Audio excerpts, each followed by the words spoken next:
மீண்டும் இந்த சாயங்கால வேளையில் உங்கள் மத்தியிலே தேவனுடைய செய்தியை பகிர்ந்து கொள்வதில் மிகுந்த சந்தோஷம் அடைகிறேன். தேவன் நம்மை இந்த வாரம் முழுவதும் மட்டும் நல்லபடியாக பாதுகாத்து வழிநடத்துவதற்காக நான் தேவனை ஸ்தோத்தரிக்கிறேன். நான் கடந்த நாட்களில் சொன்னது போல தேவன் நல்ல சுகத்தையும் பலத்தையும் ஆரோக்கியத்தையும் தந்து அவருடைய பாதத்தில் அமர்ந்து அவருடைய வசனங்களை கேட்பதற்கு தேவன் கிருபை செய்து கொண்டிருக்கிறார். ஏதோ எதர்ச்சியாக நடக்கக்கூடிய ஒரு அனுபவம் என்று நான் எப்போதுமே யோசிப்பது கிடையாது. எந்த சிறிய காரியமாக இருந்தாலும் அது தேவனால் மாத்திரமே வெளிப்படுகிறது. சில நேரங்களில் நமக்கு பிரியமில்லாத காரியங்கள் நடந்தாலும் கூட அவைகள் தேவனால் மாத்திரமே நடக்கிறது என்பதை நான் புரிந்து கொள்ளக்கூடிய பிள்ளைகளாக இருக்க வேண்டும். நான் பெரிய பயணத்தில் தேவன் வைத்திருக்கக்கூடிய திட்டங்களை நாம் முழுமையாக புரிந்து கொள்ள இயலாது. அது ப்ரீ டெஸ்டினேஷன் என்று அதை சொல்லுவார்கள். முன்பே குறிக்கப்பட்ட ஒரு தாற்பயம். ஆனால் தேவனுக்கு தெரியும் என்று. ஆனால் நல்ல காரியத்திற்கு ஏதுவாக நமக்கு நல்லதை செய்யக்கூடிய தேவனாக இருக்கிறார் என்ற நம்பிக்கையோடு தான் நம்முடைய வாழ்க்கை என்ன பண்ணுறோம் சிக்கிறோம். ஏன்னா வேதாமம் அருமையாக சொல்லுகிற தேவனுடைய வார்த்தை, இந்த பிரபஞ்சம் உண்டாக்குவதற்கு முன்பதாகவே தேவன் நம்மை தேர்ந்தெடுத்திருக்கிறார். He chose us even before the foundation of this world was laid. அதிகமாகவே நம்மை நேசிக்கக்கூடிய தேவனாக இருக்கிறார் என்று நாம் பார்க்கிறோம். அதனால் இந்த வேளையிலும் கூட தேவன் நம்மத்தியில் இருப்பதற்கு நான் தேவனை ஸ்தோத்தரிக்கிறேன். மீண்டும் வெகு தூரத்திலிருந்து வந்திருக்கக்கூடிய பிள்ளைகள், இன்னும் ஆன்லைனில் பார்த்து கொண்டிருக்கக்கூடிய பிள்ளைகள், கடந்த 3 நாட்கள் நாம் பார்த்து விட்டோம். இன்றைக்கி 4வது நாள் தேவனுடைய செய்தியை கேட்க இருக்கிறோம். நாம் இந்த நாளின் செய்தியை கடந்து செல்வதற்கு முன்பதாக ஒரு ரிவிஷன் நான் எப்போதும் அதை செஞ்சுக்கிறேன். ஏன்னா பாடமாக அதை ஞாபகப்படுத்திக் கொள்வதற்காக. முதல் நாளில் நம்ம பார்த்தோம் பேக் டு த ஷோர், கரைக்கு மீண்டும் திரும்புவோம். Let's get back to the shore. அது குறித்து நாம் பார்த்தோம். பேதுருவுடைய வாழ்க்கை, லூக்கா எழுதிய சுவிசேஷம் 5ஆம் அதிகாரத்தில் தேவன் அவரை தேர்ந்தெடுத்தார். நீ மீன் பிடிப்பதை நிறுத்திவிட்டு இனி மனுஷர்களை பிடிப்ப என்று சொல்லி தேவன் அவருக்கு கொடுத்த அநாதி திட்டத்தின் கீழ் 3 வருடங்கள் தேவனோடு பயணம் செய்தார். அவருடைய ஊழியத்தில் ஈடுபட்டார். அவர் செய்த அற்புதங்களை அவர் பார்த்தார். இன்னும் அதிகப்படியாக சொல்ல வேண்டும் என்றால் பேதுரு ஒரு படி மேலாகவே மற்ற சீடர்களோடு தேவனோடு உறவு கொண்டு இருக்கிறோம் என்றால் வேதாகமத்திலே தொடர்ந்து பார்க்கும்போது பேதுருவின் அனுபவங்கள் அதிகம். ஆனால் அந்த யோவான் 21ஆம் அதிகாரத்தில் நாம் பார்க்கும் பொழுது எல்லா அனுபவங்களையும் பார்த்துவிட்டு, கிறிஸ்து மரித்ததை கூட பார்த்துவிட்டு, கிறிஸ்து உயிர்த்தெழுந்த பிறகு அவரை சந்தித்து விட்டு 2 முறை அந்த சீடர்களோடு சந்திக்கிறாரு. பிறகு தோமா அவர்களோடு இல்லை. அப்போ தோமா வரும்போது அவர் சொல்றாரு, நான் நீங்க சொல்றதை நம்பல அப்படின்னு சொல்லி சொல்றாரு. அதனால தொட்டு பார்க்கணும்னு சொல்லி மீண்டும் சீடர்கள் மத்தியில இயேசு கிறிஸ்து இருக்கிறார். அப்போ பேதுரு இருக்கிறாரு. அப்போ தோமா கிட்ட சொல்றாரு, அவரு என்ன நீ தொட்டு பார்த்து உன்னுடைய சந்தேகத்தை என்ன பண்ண தீர்த்து கொள்ளுன்னு. அதற்கு பிறகு கிறிஸ்து வரவே இல்லை. அந்த வேதாமத்தை நீங்கள் முழுமையாக படிக்கும்போது அந்த அனுபவத்தை முதல் சந்திப்புக்கும் 2வது சந்திப்புக்கும் 8 நாள் இருந்துச்சுங்களாம். அதனால அவங்க 3வது சந்திப்புக்காக இன்னொரு 8 நாள் கழிச்சு தான் கிறிஸ்து வருவார் என்று நினைத்து கொண்டிருந்தார்கள். ஆனால் அப்படி வரவில்லை. இன்னொரு காரணம் என்னவென்றால், ஏதோ ஒரு காரணமாக இந்த ரோம ராஜ்யத்தை அவர் கீழே வீழ்த்தி அவர் ராஜாவாக ஆகிவிடுவார் என்று சொல்லி அவர்கள் காத்து கொண்டிருந்தார்கள். ஏன்னா இந்த உயிர்த்தெழுதலுக்கு பிறகு அந்த சக்தியை அவர்கள் பார்த்தார்கள். தேவன் நிச்சயமாகவே இது செய்வார் என்று நம்பிக்கையோடு இருந்த அந்த பிள்ளைகளுக்கு அப்படிப்பட்ட ஒரு காரியம் நடைபெறவில்லை என்ற மாத்திரத்தில் நான் மீன் பிடிக்க செல்கிறேன் என்று பேதுரு சென்று விட்டான். அப்போ அவரோடு சேர்ந்து சீடர்கள் சென்றார்கள் என்று நாம் பார்க்கிறோம். ஆனால் கிறிஸ்து கரையில் நின்று கொண்டு, நீ மீண்டும் வர வேண்டும், உன்னை நான் நேசிக்கிறேன், நான் உனக்கு கொடுத்திருக்கக்கூடிய ஊழியத்தை நான் மீண்டும் உன்னிடத்தில் கொடுக்கிறேன் என்று சொல்லி பேதுரு இடத்துல கொடுத்தார் என்று நாம் பார்க்கிறோம். அவர் ஒரே பிரசங்கத்தில் 3000 பேர், இன்னொரு பிரசங்கத்தில் 5000 பேர், அப்படிப்பட்ட ஊழியத்தை செய்யக்கூடிய மகனாக தேவன் என்ன பண்ணார்? பேதுருவை மாற்றினார். அது ஒரு எழுப்புதலுக்கு ஏதுவான ஒரு செய்தி. நமக்கு கரை பக்கத்தில் வரணும். அடுத்த நாள் நம்ம பார்க்கும்போது return to the king's table palace, Lodebar என்று சொல்லக்கூடிய அந்த ஒரு இடம், இருண்ட இடம், வறண்ட இடம், வளர்ச்சி இல்லாத இடம், தேவனுடைய வார்த்தை இல்லாத இடம், தொடர்பு இல்லாத இடம், அந்த இருட்டறைக்குள்ள இந்த ராஜாவின் அரண்மனையில் வாழ்ந்து கொண்டிருந்த மெஃபிபோஷெத் என்று சொல்லக்கூடிய மனுஷன் கூனி குறுகி மறைந்து பயந்து அவன் இருக்க வேண்டிய இடத்தை விட்டுவிட்டு அவன் சூழ்நிலையை மாற்றிக்கொண்டு அவனோடு இருந்த நபர்கள் எல்லாம் அவனை கீழாக பேசி அந்த சூழ்நிலை நிமித்தமாக அவன் அங்கு மறைந்து கொண்டிருந்த வேளையிலும் ராஜாவாகிய தாவீது யாரேனும் சவுலுடைய குடும்பத்தில் மீதம் உள்ள இருக்கிறார்களா, அவருக்கு நான் யோனத்தான் நிமித்தமாக தயவு காட்ட வேண்டும் என்று சொன்ன காரணத்தினாக என்ன பண்றாங்க, ராஜாவில் வீட்டில இருந்து போய் மெஃபிபோஷெத் வீட்டை தட்டும்போது அவன் பயந்துட்டான். ஐயோ நான் என்ன செய்ய முடியும் ஐயா, நான் ஒரு ஏழையான ஒரு நபர், ஒரு என்னது ஒரு நாய்க்கு சமமாக இருக்கக்கூடிய ஒரு நபராக இருக்கக்கூடிய என்னை வைத்து நீ என்ன செய்ய என்று. ஆனால் ராஜா அவருக்கு ஒரு ஷாக்கிங் நியூஸ். அதுதான் தாவீது தேவனுக்கு அருகாமையில் உள்ள ஒரு மனுஷனுக்கு ஒரு நல்ல நலன்களை நம்ம பார்க்குறோம். நீ என்னோட என்ன பண்ணுவ, இந்த மேஜையில் உட்காந்து நீ சாப்பிட போற அப்படின்னு சொல்லி அவரை வைத்து வாழ்நாள் முழுவதும் எப்படி பாருங்க அந்த யோனத்தானின் அனுபவம். அந்த தான் ஓடி விளையாண்டுருப்பான் அவன், அந்த ரூமுக்கும் இந்த ரூமுக்கும் ஓடி போய் விளையாண்டுருப்பான். திடீரென்று இப்படிப்பட்ட ஒரு அனுபவம், அதனால தூண்டு போய் இப்போ மீண்டும் அந்த காரிடோரில் ஓடும்போது அப்பா என்னை துரத்துவார், அப்பா கூட நான் இங்கே இருப்பேன், நான் இங்கே தான் சாப்பிடுவேன், இதில் தான் உட்காந்துருப்பேன்னு சொல்லி மீண்டும் தேவன் நம்மை பாவத்தில் இருந்த பொழுதும் நம்மை மீட்டெடுத்து கிறிஸ்து இயேசுவுக்காக நம்ம என்ன பண்ணியிருக்காரு, அவரு கிறிஸ்து இயேசுவுக்காக நமக்கு தயவு காட்டியிருக்கிறார், தயவு பாராட்டி இருக்கிறார் என்று நாம் சொல்ல வேண்டும். மூன்றாவது நாள் நம்ம என்ன பார்த்தோங்க நேற்று, பேக் டு பெத்தேல். அப்போ நம்ம back to the shore, back to king's palace, இப்போ பேக் டு பெத்தேல். பெத்தேல் என்று சொல்லக்கூடியது தேவனுடைய வீடு. அது யாக்கோபனுடைய அனுபவம், வீட்டை விட்டு ஓடினதுக்கு அப்புறம் அவனுக்கு இருந்த இடையூறுகள், கஷ்டங்கள், பிரச்சனைகள்லாம் அநேகம். ஆனால் மீண்டும் தேவன் அவனை பெத்தேலுக்கு வர வேண்டும் என்று சொன்னார். அப்போ பெத்தேலுக்கு அவன் என்ன பண்ணான், எல் பெத்தேல் என்று சொன்னான். முன்னாடி தேவனுடைய வீடு, இது இப்போ என்னது, தேவன் தான் இதுக்கு முக்கியத்துவமான காரியம் அப்படின்னு சொல்லி சொன்னார். புரியுதுங்களா? முன்னாடி அந்த வீட்டுக்கு தான் முக்கியத்துவம் கொடுத்தாரு, இப்போ என்ன பண்றாரு, கடவுளுக்கு முக்கியத்துவம் கொடுத்தாரு என்று நாம் பார்க்கிறோம். இப்போ நான் அடுத்த பிரசங்கத்தை ஆக்சுவலி நான் பார்க்கும்போது வேற ஒரு தலைப்பு வச்சிருந்தேன்.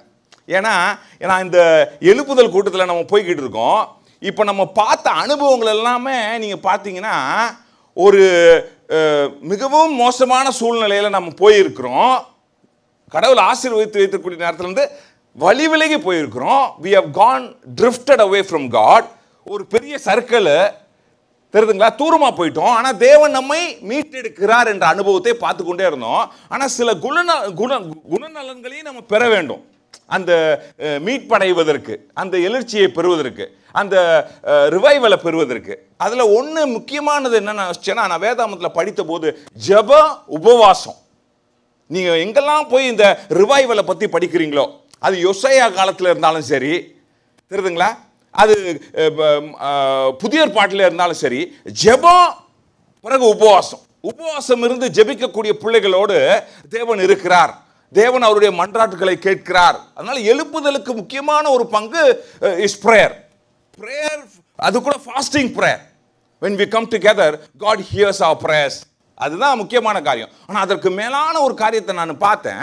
இது எல்லாமே அடக்கக்கூடிய ஒரு காரியம் என்னன்னா ஒபீடியன்ஸ், கீழ்ப்படிதல். கீழ்ப்படிதல் தான் அந்த வேதாமத்தின் சாராம்சம்னு சொல்லணும். நீங்கள் தொடக்கத்தில் இருந்து முடிவு வர பார்த்தீங்கன்னா அதுதான். அந்த ஆதியாகமத்தில் போனீங்கன்னா ஏவாள் கீழ்ப்படியாமல் போனா, ஆதாம் கீழ்ப்படியாமல் போனா, அதனால தேவனுடைய பிரசன்னத்திலிருந்து அவங்க விலகி போயிட்டாங்க. அப்புறம் வெளிப்படுத்தலுக்கு வந்தா கீழ்ப்படியக்கூடிய பிள்ளைகளாக இருக்க வேண்டும் என்று தேவன் நமக்கு கட்டளை எடுக்கிறார். இன்னும் அட்வந்து திருச்சபையை எடுத்துக்கொண்டாலும் கூட கற்பனைகளை கை கொள்ளக்கூடிய பிள்ளைகள், தேவனுடைய வார்த்தைக்கு கீழ்ப்படிந்து நடக்கக்கூடிய பிள்ளைகள். கீழ்ப்படிதல் தான் முக்கியம். நீங்க ஒவ்வொரு பகுதியும் இந்த வேதாமத்தில் எடுத்து படிச்சுக்கிட்டே இருந்தீங்கன்னா, இஸ்ரவேல் மக்களை கடவுள் அழைக்கிறாரு, கீழ்ப்படியாம போறாங்க, திருப்பி அழைக்கிறாரு, அணைக்கிறாரு, கீழ்ப்படியாம போறாங்க, அன்பு காட்டுறாரு, திருப்பி. So the obedience is a very important factor for revival. அதனால நான் நினைச்சேன் பேக் டு ஒபீடியன்ஸ் அப்படின்னு போடுறது யோசிச்சுக்கிட்டு இருந்தேன். அப்புறம் நான் யார் இந்த கீழ்ப்படுதலில் கொஞ்சம் குறைபட்டு காணப்பட்டிருக்காங்க, இது எங்கே நடக்குது வேதாமத்தில்? நிறைய அனுபவங்கள் இருக்கு. ஆனால் கொஞ்சம் முக்கியமான ஒரு அனுபவம், இந்த கீழ்ப்படிதல் நமக்கு முக்கியத்துவம் கொடுக்கக்கூடிய ஒரு அனுபவம் யாரு என்ன அப்படின்னு பார்த்ததுல எனக்கு ஒரு நபரை நான் பிடிச்சிட்டேன், மிகவும் பிரபலமான நபரை. ஆனால் அவருக்கு அவரோட பேரை வச்சு நான் ரிட்டர்ன் டு ஹிம்னு சொல்ல முடியாது. எனக்கு இன்னொன்று ரிட்டர்ன் டு ஒபீடியன்ஸ்னு சொல்றதுக்கு விருப்பம் கிடையாது. ஏன்னா இப்போதெல்லாம் நான் இடத்து பேரே வைத்திருக்கேன். ஷோர், தேவனுடைய பேலஸ், அதுக்கப்புறம் வேற என்னதுங்க, பெத்தேல். அதனால நான் நினைச்சேன் ஒரு இடத்த கண்டுபிடிக்கணும்னு. அதனால ஒரு இடத்த கண்டுபிடிச்சி ரிட்டர்ன் டு கில்கால், கில்காலுக்கு நாம் திரும்புவோம். அதான் நம்முடைய பிரசங்கத்தின் தலைப்பு இன்னைக்கு. அப்படி என்ன கில்கால்ல இருக்குது, அப்படி என்ன பாஸ்டர் யாரை நீங்க கண்டுபிடிச்சிங்க அப்படின்னா, நம்ம இன்னைக்கு தேவனுடைய பிரசன்னத்துக்குள்ள தியானிப்போம். தேவன் தாமே நம்ம மத்தியில் இன்னொரு முறை பேச வேண்டும் என்று நான் ஆசைப்படுகிறேன். எடுத்தவர்கள் வாசிக்கவும். 1 சாமுவேல் 15ஆம் அதிகாரம் 22வது வசனம். 1 சாமுவேல் 15ஆம் அதிகாரம் 22வது வசனம்.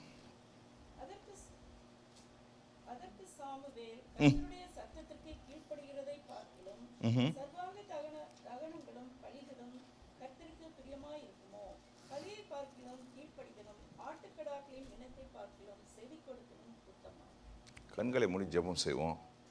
பரலோகத்தில் உள்ள நல்ல தேவனே, மீண்டும் உடைய பாதத்துக்குள் நாங்கள் வருவதற்கு கிருபை செய்திருக்கிறது, அதுக்காக நன்றி. தகப்பனே, பல வேலைகள் நிமித்தமாக எங்களுடைய மனதை நாங்கள் மற்ற காரியத்தினால் துவண்டு போய் அதை குறித்து வருத்தப்பட்டு கொண்டிருந்தால், உம்முடைய பிரசன்னம் எங்களோடு இருந்து எங்களுக்கு இளைப்பாறுதலை தர வேண்டும் நாங்கள் ஜெபிக்கிறோம். உம்முடைய வார்த்தை தகப்பனே மகத்துவமானது, எங்களுடைய வாழ்க்கையை மாற்றி போடக்கூடிய வல்லமை உள்ள வார்த்தை தகப்பனே. அந்த வார்த்தைகளை கேட்கும்போது எங்களை பக்குவப்படுத்தும் தகப்பனே. அடியான் பேசும்போது நீர் மாத்திரமே உயர்த்தப்பட வேண்டும். கிறிஸ்து இயேசு நாமத்தில் ஜெபிக்கிறேன் நல்ல தேவனே, ஆமென். இப்போ 1999வது வருடத்தில் நாசா என்ன பண்ணாங்கன்னா, மார்ஸ் கிளைமேட் ஆர்பிட்னு ஒரு சேட்டலைட் ஒன்று அனுப்பிச்சாங்க. இது எதுக்குன்னா, அந்த மார்ஸின் கோள்களில் உள்ள அந்த சுற்றுப்புற சூழல், அப்புறம் அந்த கிளைமேட்டு, வெதரு எல்லாத்தையும் கொஞ்சம் ஆராய்வதற்காக அனுப்பிச்சாங்க. ஆனால் என்ன ஆச்சுன்னா, அதிர்ஷ்டவசமாக அன்ஃபார்ச்சுனேட்லி அது அந்த மார்ஸில் போயிட்டு இறங்குறதுக்கு பதிலாக, அல்லாட்டி அதை பற்றி ஆராய்வதற்கு பதிலாக கீழே உடங்கி போச்சு. அந்த மிஷினே ஒரு ஃபெயிலியர். அதுக்கு எவ்வளோ செலவு பண்ணாங்கன்னா, 327 million, just in a fraction of time, done and dusted. அது என்ன காரணம்னு அவங்க கண்டுபிடிச்சாங்க. அப்போ கண்டுபிடிக்கும் போது அவங்க சொன்னாங்க, இந்த இன்ஜினியர்ஸ், இந்த சயின்டிஸ்ட் ஒர்க் பண்ணாங்க பார்த்தீங்களா, அதில் ஒரு சாரார் என்ன பண்ணியிருக்காங்கன்னா, மெட்ரிக் யூனிட்டை யூஸ் பண்ணியிருக்காங்க. இன்னொரு சாரார் என்ன பண்ணியிருக்காங்கன்னா, இம்பீரியல் யூனிட் யூஸ் பண்ணியிருக்காங்க. அந்த மெட்ரிக் இம்பீரியல் யூனிட்டு அந்த குளறுபடி, சின்னோடு குளறுபடியினால் அந்த ஹோல் ப்ராஜெக்ட்டுமே துவண்டு போயிடுச்சின்னு சொல்கிறாங்க. அவங்க அந்த ப்ராஜெக்டை பிரயாசம் எடுத்து செஞ்சாங்க. அதில் எந்த இதுவும் கிடையாது. they all took all effort, time எல்லாமே எடுத்து அதை செய்யணும்னு. ஆனால் ஒரே ஒரு குறைபாடு என்னென்னா, சின்ன குறைபாடுன்னு கூட சொல்லலாம். ஏன்னா இவ்வளோ பெரிய ஒரு ப்ராஜெக்டை செய்யும் பொழுது இது ஒன்றுமே கிடையாது. ஏன்னா ஒரு இம்பீரியல் யூனிட்டை சேஞ்ச் பண்ணுறது. இந்த நேற்று கூட முந்தா நேற்று ஐயா சொல்லும் போதும் கூட அந்த வால்யூம்னு வந்துட்டால் கியூபிக்னு போட்டுடணும் அப்படின்னு சொன்னாங்க. அப்போது நம்ம அந்த சின்ன ஒரு இதை கூட நம்ம என்ன பண்ண முடியலன்னா புரிந்து கொள்ள முடியாமல் இருக்கும். ஆனால் அவங்களுக்கு நல்லா தெரிஞ்சிருக்கும். அந்த ஒரு சிறிய காரணமாக அந்த ஹோல் ப்ராஜெக்டே குறைஞ்சி போச்சு. இன்றைக்கி நம்ம படிக்கக்கூடிய காரியம் இந்த வசனம், இதெல்லாம் என்னென்னா அந்த கீழ்ப்படிதல். Almost obedience is equal to complete disobedience. இதை மாத்திரம் நீங்கள் புரிஞ்சுக்கோங்க. இன்னைக்கு almost obedience is equal to complete disobedience. ஏறத்தாழ நான் கீழ்ப்படிவது முழுமையாக நான் கீழ்ப்படியாமல் போவதற்கு சமம். 100 மீட்டரில் 90 மீட்டர் ஓடிட்டேன். அந்த 10 மீட்டர் ஓட்டினாதான் எனக்கு பரிசு. 10 மீட்டர் ஓட்டல, இவ்வளோ தூரம் நான் வேகமாக ஓடிட்டேன், எப்படியாவது எனக்கு ஒரு ப்ரைஸை கொடுத்துருங்களேன். கொடுப்பாங்களா? கொடுக்க முடியாது. அதுதான் அங்கே நடக்குது. எலன் ஒயிட் அம்மையார் ஆதாம் ஏவாள் அந்த கார்டன் ஆஃப் ஈடனில் போட்டதுக்கு அந்த அனுபவத்தை சொல்லும்போது சொல்கிறாங்க, இன்னும் கொஞ்ச நேரம் தான் இருந்துச்சான். அந்த சாத்தானுக்கு கொடுத்த நேரம் முடிவதற்கு. அந்த கொஞ்ச நேரத்துக்குள்ள ஏவாள் போய் அந்த சூழ்ச்சியில் விழுந்து பாவம் செய்துட்டாள்னு எவ்வளோ வருத்தமாக இருக்கும் பாருங்க. கடவுள் நம் மீது நம்பிக்கை கொண்டு நம் மீது விசுவாசம் வைத்து யோபுக்கு கொடுத்த அனுபவத்தை மாதிரி யோசிச்சு பாருங்க. என் பிள்ளைய நீ போய் எப்படி வேணா சோதித்து பாரு. அவங்க என் மீது வைத்திருக்கக்கூடிய அன்பு அவங்களுடைய சுய சித்தத்தினால்தான், நான் எந்த வற்புறுத்தலும் இல்லை அப்படின்னு சொல்லி கடவுள் நிரூபிக்கக்கூடிய ஒரு சூழ்நிலையில கொஞ்ச நேரத்தில் விழுந்துட்டாங்க. That is the consequences of sin is death. மரணத்துக்கு ஏதுவான ஒரு காரியத்துக்குள்ள வந்து விட்டுருச்சுன்னா, அதான் சிறிய அளவில் நான் கடவுளை ஒபே பண்ணுறேன், ஆல்மோஸ்ட் ஒபே பண்ணுறேன், அது எல்லாமே கிடையாது. முழுமையாக கடவுள் நம்மளை கீழ்ப்படியணும்னு சொல்லி எதிர்பார்க்குறாரு. அது மாத்திரம் கிடையாது, நம்ம ஊழியத்தை பற்றி இன்னும் அந்த கடைசி நாட்களில் பார்க்கும்போதும் கூட 100% கமிட்மெண்ட் காட் எக்ஸ்பெக்ட்ஸ். 99.9 கிடையாதான் கடவுளுக்கு. 100% கமிட்மெண்ட் இஸ் நீடட்.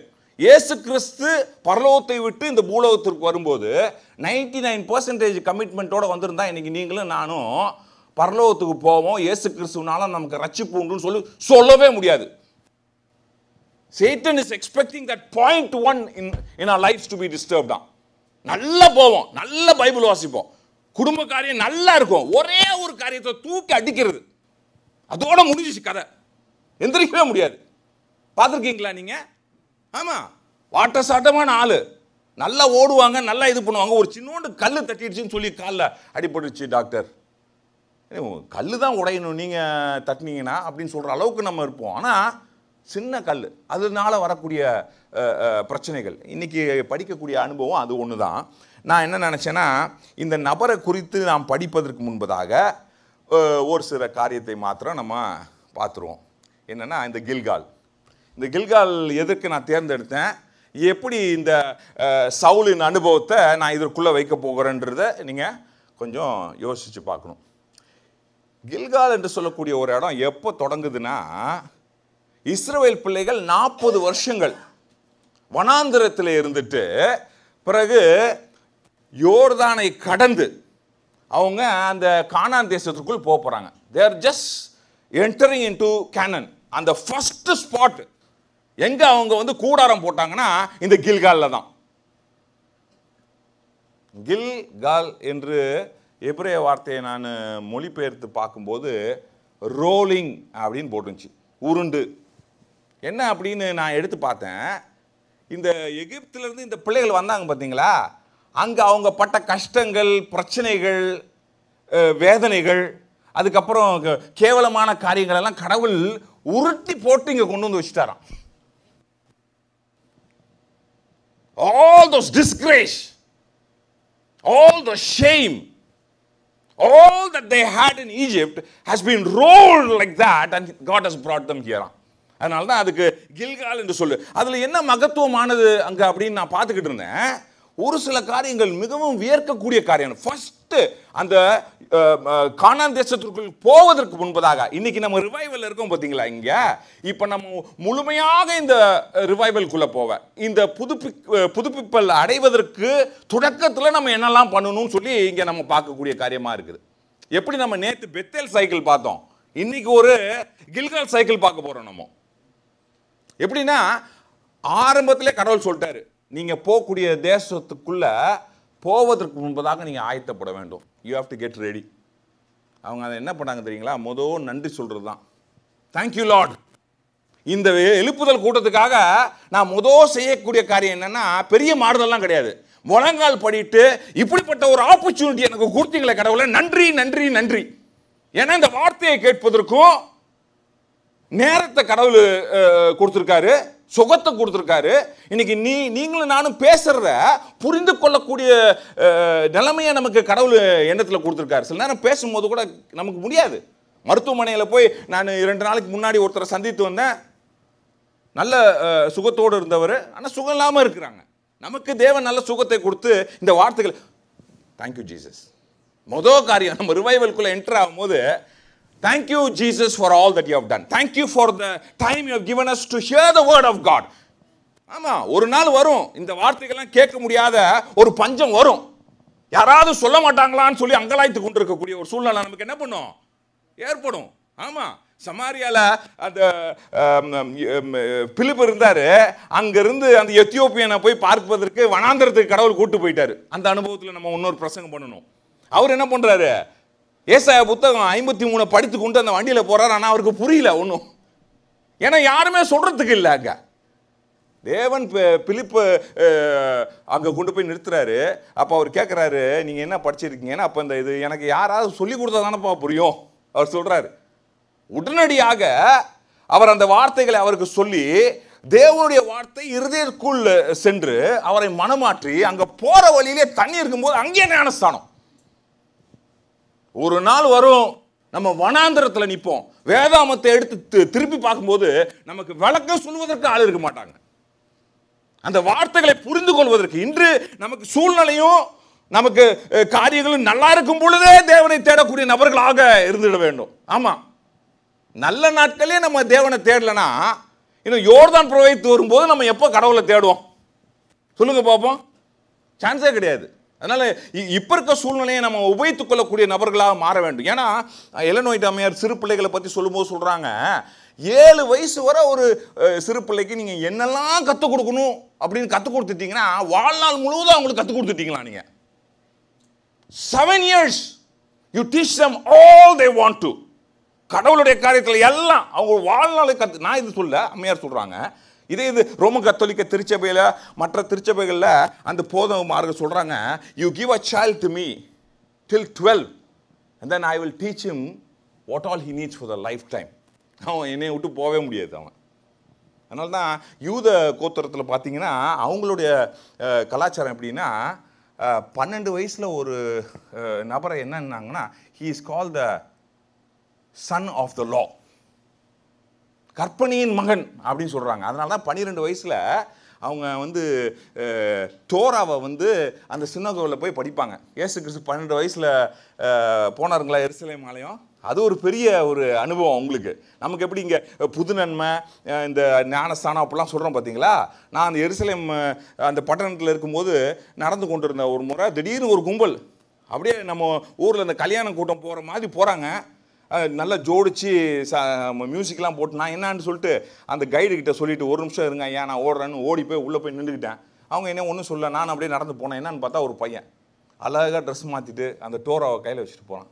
நான் கேட்டேன், ஐயா என்ன ஒரு what is you going to do அப்படின்னா, இன்றைக்கி தான் ஃபஸ்ட்டு டைம் அவர் சின்னகாவுக்கு போய் அந்த வேதத்தை வாசிக்க போகிறார். From today he is called the son of the law. முதல் முறை கடவுளுடைய வார்த்தையை படிக்கிறது. அதான் அந்த வயசில் கற்றுக் கொடுக்கக்கூடிய காரியத்தை நம்ம எங்கெல்லாம் நமக்கு சூழ்நிலை இருக்கோ அப்போ தேவனுடைய வார்த்தையை படித்துக்கிட்டா, எதுக்கு நான் சொல்கிறேன்னா, அது நம்முடைய மனதை பதிந்து கொள்ளும். பிறகு எப்போ நமக்கு வேணுமோ அதை என்ன பண்ணுவோம், நம்ம ஞாபகப்படுத்தக்கூடிய பிள்ளைகளாக இருப்போம். இல்லை கேட்காம இருந்தோம்னு வச்சுக்கோங்களேன், அப்புறம் சொல்லிக் கொடுக்குறதுக்கே நமக்கு யாரும் இருக்க மாட்டாங்க. நான் சில நேரங்களில் இந்த பிரசங்கத்துக்கு ஆயத்தம் பண்ணுவாங்களா, அப்போ ஆயத்தம் செய்யும்போது இந்த தலைப்புக்கு இல்லாமல் வேற ஏதோ ஒரு டாப்பிக்லாம் படிச்சுக்கிட்டு இருப்பேன் நான். I will take 5 hours to prepare a sermon. அதில் 2.5 மணி நேரம் தான் இந்த சர்மனுக்கு பண்ணுவேன், 3 மணி நேரம் வேற ஏதோ படிச்சுக்கிட்டு இருப்பேன். நான் ஆரம்ப காலகட்டத்தில் இது சரி கிடையாது அப்படின்னு யோசித்தேன். ஆனால் நீங்கள் நம்ப மாட்டீங்க, எதெல்லாம் நான் படிப்பனோ அதை இன்னொரு இடத்துக்கு நான் உபயோகிப்பதற்கு அது காரணமாக ஆயிரும். ஏன்னா எப்படியாவது ஒரு காரியத்தை அது விட்டுட்டு போகக்கூடாதே அப்படின்னு சொல்லி நம்ம யோசிப்போம். அதனால கடவுளை ஸ்தோத்திரம். இவங்க என்ன பண்ணாங்கன்னா, அந்த கில்காலுக்கு போய் இறங்கின மாத்திரத்தில் யோர்தானை கடந்து 12 கற்கள், அந்த கற்கள் ஒன்றும் தேவன் அவர்களை எப்படி எகிப்திலிருந்து வனாந்தரத்தில் 40 வருஷம் நடத்தி வந்தாருன்னு சொல்லி சத்தமாக கத்துற கற்கள். சத்தமாக கத்துற கற்கள்லாம் நிஜமா கிடையாது. Those are monuments which will speak. அந்த காலத்தில் நோட் புக்கு அந்த காலத்தில் எதுவுமே இல்லை பார்த்தீங்களா. எப்பெல்லாம் ஒருத்தன் ஒரு ரோட்டை கடந்து போகிறானோ அப்போ ஏதாவது கல் இருக்கான்னு பார்ப்பான். அந்த கல்லில் இருக்கக்கூடிய வாக்கியங்கள் இருக்குது பார்த்தீங்களா. Those are the things are called testimonies. இதுதான் வரலாறு பேசும். அந்த கில்காலில் 12 கற்களை வைத்து தேவன் எப்படியெல்லாம் நடத்திட்டு வந்தாரு, கடவுளை இந்த இடத்துக்கு கூட்டிட்டு வந்ததுக்காக உங்களுக்கு ஸ்தோத்திரம், நன்றி. இந்த எழுப்புதல் கூட்டத்திற்கு இந்த 8 நாள் நாங்கள் உட்கார்ந்து தேவனுடைய பாதத்தில் இந்த 3 நாள் கேட்டோம், இன்னைக்கு கேட்டுட்டு இருக்கோம். தேவனே உங்களுக்கு ஸ்தோத்திரம். First thing to start with a revival is to say thank you Jesus for what you have done to me. எப்படி இருந்தாலும் சரி, எந்த சூழ்நிலை, யார் ஒருத்தன் நன்றி உள்ளவனா இருக்கிறானோ, நன்றி சொல்லுகிறானோ, who is very grateful to God, அது வந்து ஒரு beginning of a revivalனு ஒருத்தர் சொல்றாரு. ஆமாம், நன்றி உள்ள மகனா இல்லைனா இது கொடுத்துருக்கூடிய இந்த ஸ்லாக்கி ஏதோ ஒன்று அப்படின்னு நினச்சிருந்தா அங்கே ரிவைவல்னு ஒன்று தொடங்காதான். சரி, அடுத்த காரியம் என்னன்னு பார்த்தேன். அவங்க என்ன பண்ணாங்கன்னா, they have to fast and pray. அவங்க ஆயத்தம் செய்யணும். அதுக்கு விசேஷமாக கடவுள் செய்யக்கூடிய காரியம் என்ன தெரியுங்களா? அது விருத்த சேதனம், சர்க்கம்சிஷன். 40 வருஷமாக வந்தாங்க பார்த்தீங்களா, அவங்க விருத்த சேதனமே செய்யலை. நிறைய பேர் அந்த பகுதியே இல்லை. ஏன் தெரியுங்களா? That will take a long process for them. அங்கே அவங்க இருந்து தங்கிது. அதனால் நிறைய பேர் மறந்துட்டாங்க. ஏன்னா அங்கே வந்தவங்களாம் கூட அழிந்து போயிட்டாங்கல்ல நிறைய பேர். அதனால் குறைவான அந்த புதிய ஒரு ஜெனரேஷனை வச்சு first thing God did is you have to make a covenant with me. ஆபிரகாமின் நேரத்தில் நான் செய்த அந்த கவனன்ட்டை நீங்கள் என்ன பண்ணணும்? இப்போ நீங்கள் உடன்படிக்கையை நீங்கள் புதுப்பித்து கொள்ள வேணும். அப்போ தான் நீங்கள் என்ன பண்ணலாம்? இந்த கானான் தேசத்துக்குள்ளே நீங்கள் போக முடியும். நம்ம இன்னைக்கு இந்த ரிவைவல் மீட்டிங் போகிறதுக்கு முன்னாடி நம்ம செய்யக்கூடிய ஒரு காரியம் என்னென்னா, நம்ம என்ன பண்ணணும்? நம்மை புதுப்பித்து கொள்ள வேண்டும். நமக்கு தேவன் கொடுத்துருக்கக்கூடிய அந்த இப்போ நம்ம விருத்த சேதனம் நான் சொல்லிட்டேன். நம்ம விருத்த சேதனம் இல்லை, நம்ம இருதயத்தில் விருத்த சேதனம் பண்ணக்கூடிய பிள்ளைகளாக இருக்கிறோம் என்று என்ன பண்ணுது வேதாகமம் நமக்கு சொல்லுகிறது. இப்போது இன்னொரு காரியம் நான் உங்களுக்கு சொல்கிறேன். என்னென்னா, இந்த விருத்த சேதனம் பண்ணுறது வந்து நம்ம ஒரு உடன்படிக்கைன்னு நம்ம எடுத்துப்போம். ஆனால் இன்னொரு காரியம் என்னென்னா, கடவுளில் முழுமையாக நம்புறது. ஏன் தெரியுங்களா? நான் சொன்னேன் பார்த்தீங்களா, எதுக்கு இந்த 40 வருஷங்கள் இந்த விருத்த சேதனம் பண்ணாமல் இருந்தாங்கன்னா, அவங்களோட ஜெனரேஷன் வேறு. இன்னொன்று, that would have taken time for them to get healed. அந்த ப்ராசஸில் இப்போ ஒரு புதிய ஊருக்கு வந்திருக்காங்க நாட்டுக்கு. அந்த எனிமிக்காரன், அந்த எதிரி வந்து எப்போ வேணால் உங்களை தாக்கலாம், எப்போ வேணால் தாக்கலாம். அதில் நீங்கள் விருத்த சேதனம் பண்ணி கொஞ்சம் நாள் ஹீல் ஆகிறதுக்கு எடுத்தீங்கன்னு வச்சுங்களேன், it is easy for them to finish. நேற்று படித்தோம் பார்த்தீங்களா, பத்தேலில் செக்கீம்னு ஒரு ஊரில் என்ன பண்ணாருங்க அந்த யாக்கோப்பின் பிள்ளைங்க. அவங்க போய் என்ன பண்ணாங்க? விருத்த சேதனம் பண்ணுங்க, என்னுடைய தங்கச்சி உங்களுக்கு கட்டி கொடுக்குறோன்னு சொல்லிட்டு எல்லா ஆண்களையும் போய் கொண்டுட்டு வந்துட்டாங்க. ஏன் தெரியுங்களா? அவங்களால எதிர்க்க முடியல. இதுதான் சூழ்நிலை. அப்போது யோசுவாக்கிட்டையும் மக்கள்கிட்டையும் கடவுள் சொல்கிறாரு, இந்த விருத்த சேதனம் பண்ணுங்கன்னா என்ன தெரியுங்களா?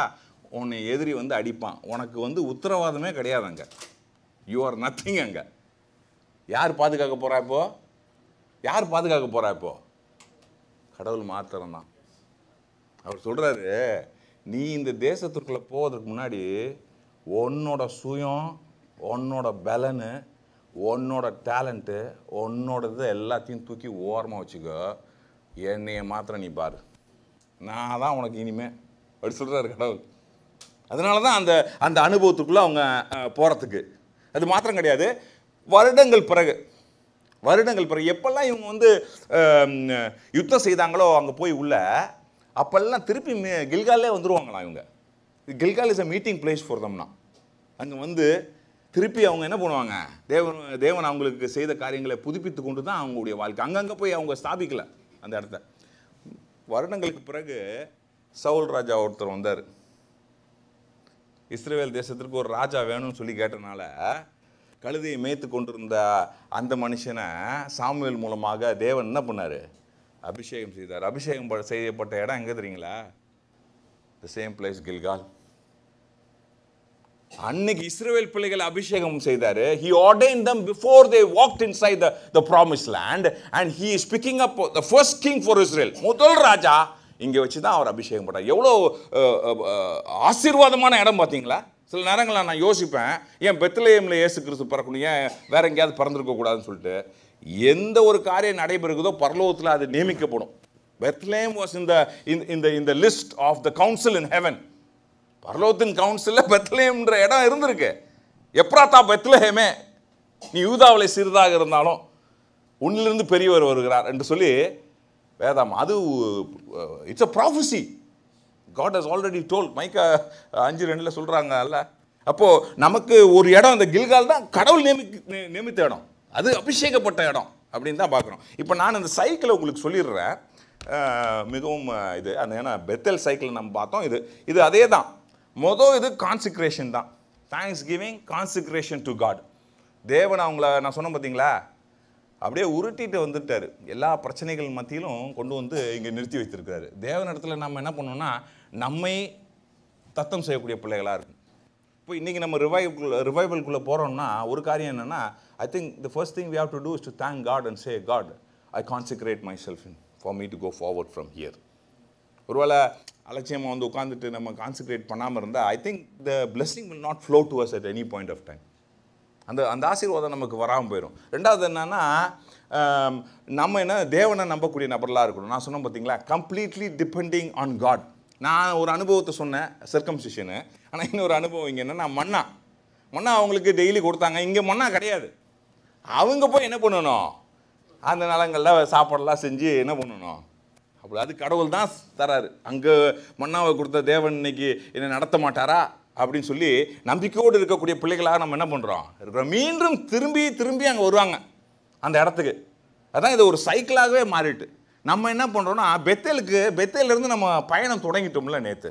Yesterday we started the journey from Bethel இல்லை.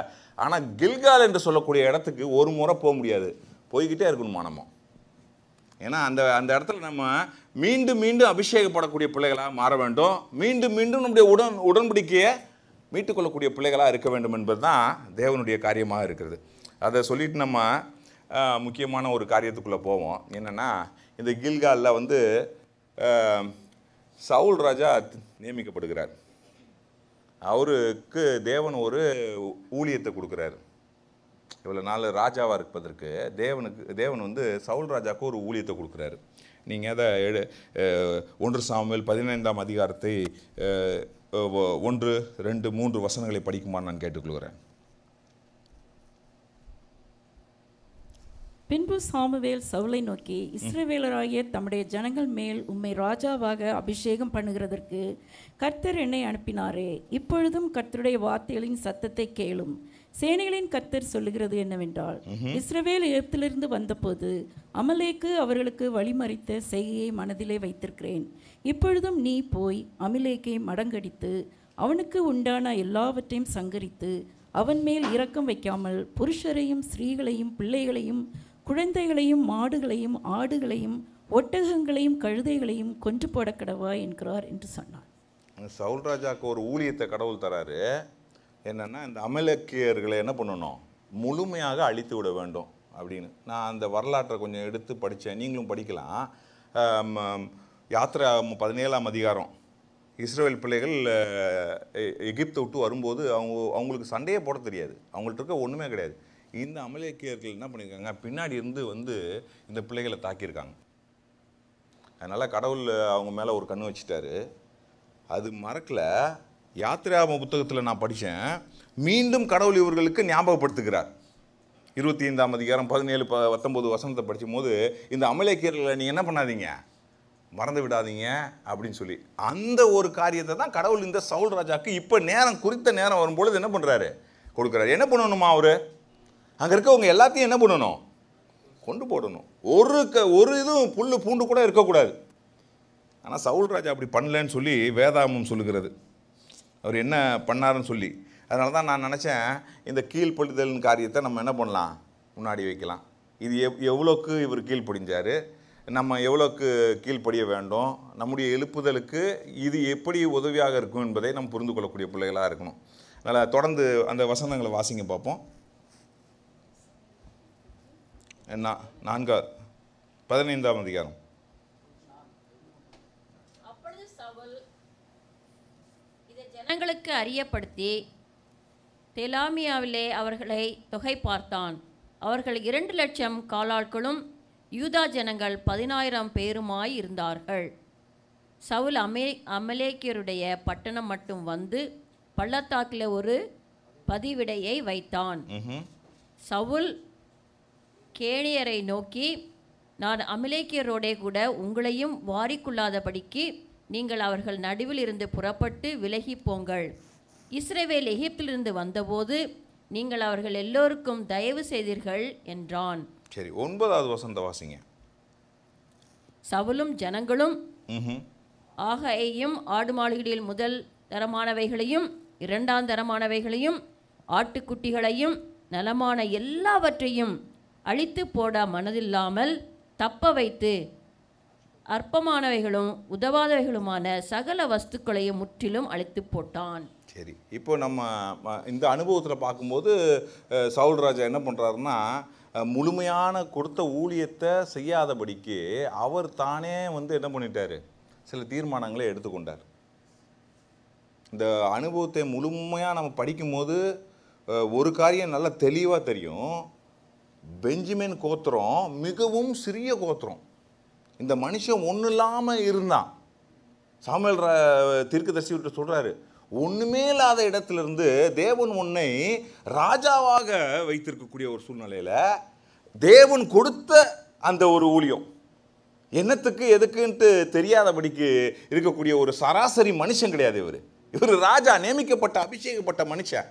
ஆனால் இவர் முழுமையாக தேவனுடைய வார்த்தைகளை கேட்ட பிறகும் செய்த காரியம் என்னன்னா, அங்கே போய் யுத்தங்கள் செய்தார். ஆனால் அங்கே இருக்கக்கூடிய ஆடு மாடுகள் எல்லாம் எது கொளுத்த கன்றுகளாக இருக்கிறதோ அதையெல்லாம் எடுத்துட்டு என்ன பண்ணிட்டாரு? He came back home. அது மாத்திரம் இல்லை, ஆகாக் என்று சொல்லக்கூடிய அந்த ராஜாவையும் அவர் என்ன பண்ணிட்டாரு? விட்டு விட்டார். ஏதோ ஒரு சமரச பேச்சா என்னன்னு தெரியாது. But he has set you be தேர்.